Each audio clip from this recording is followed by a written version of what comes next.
Nous parlons d'amour et nous restons dans ce thème de l'amour. Comment est né votre amour pour la musique? 2012, j'arrive à Paris, je suis dans un internat, et dans cet internat, il y a un studio pour les jeunes. Et je vais une seule fois au studio et j'en sors plus. C'est-à-dire que je suis allé une fois au début juste pour voir un peu, je voyais, tu vois, des CD d'artistes que je regardais à la télé à l'époque, des Eminem, des trucs comme ça, il y avait leur CD dans le studio, il y avait un micro, il y avait un ordinateur pour faire du son. Et j'ai fait un morceau, et de ce morceau-là, j'ai plus du tout quitté le studio. Ça veut dire que dès que j'avais 1 heure de pause, dès que j'avais 5 minutes de trou, j'allais au studio pour faire de la musique. Et c'est comme ça que ça a grandi, grandi, grandi. À l'époque, les morceaux n'étaient pas dingues, mais on a continué, on a continué.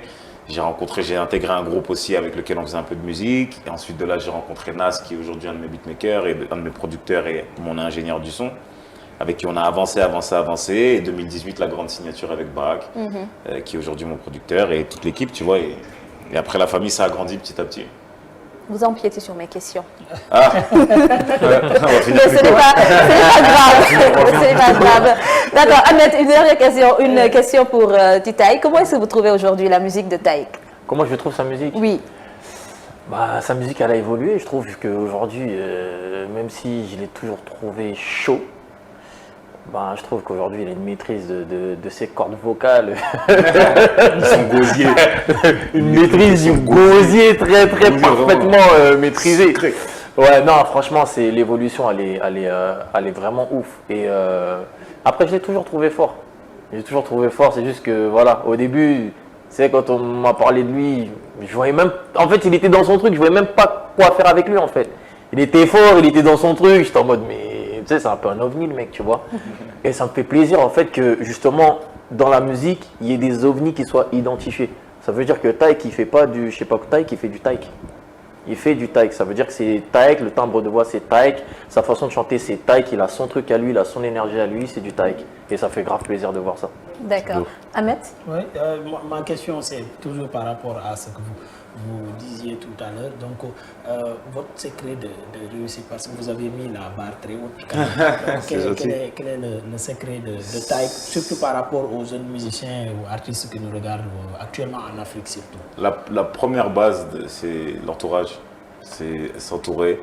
Comme je t'ai dit, j'ai empiété sur ta question, mais je pense qu'elle va arriver après. Mais la signature avec Barak, et je dis pas ça parce qu'il est là, elle m'a fait vraiment beaucoup de bien et je pense que j'aurais pas pu signer ailleurs pour avoir la carrière que j'ai aujourd'hui. Vraiment, je pense sincèrement que peu importe où je serais allé, peu importe l'industrie la plus grande même, j'aurais pas été ce que je suis aujourd'hui, tu vois. J'ai su aller avec la personne qu'il me fallait, la personne qui a su m'écouter, qui a su me comprendre, parce que lui aussi c'est un artiste, qu'il l'est toujours, mais il a su faire vraiment ce 50-50 entre la production et l'artistique, alors que c'est deux trucs contradictoires de base, parce que le producteur il pense à ce que ça fonctionne, il veut que ça marche tout de suite, et l'artiste lui il veut voilà, faire ce qu'il veut. Il veut faire son art. Il veut faire son art, voilà. Oui.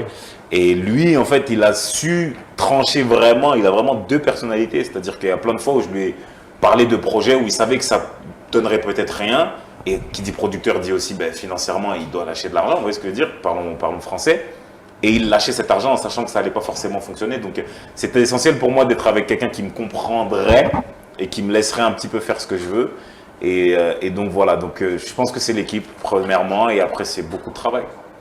Comment est née votre collaboration? Notre collaboration ensemble, il me contacte sur les réseaux pour un morceau et persuadé que j'étais signé nulle part, il me demande dans la foulée où est-ce que je suis signé. Enfin, persuadé que j'étais signé quelque part, pardon, il me demande où est-ce que je suis signé.